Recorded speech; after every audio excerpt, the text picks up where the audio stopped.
Це вже у нас розпал каміну. Сейвен 80х50. Корпус каміну зроблений у нас з шимотної цегли.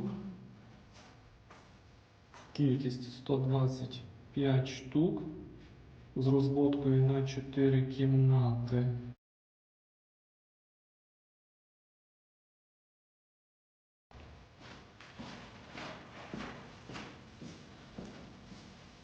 Це вже у нас камін працює 2 години, скло чистеньке, як дзеркало, шимот чистенький.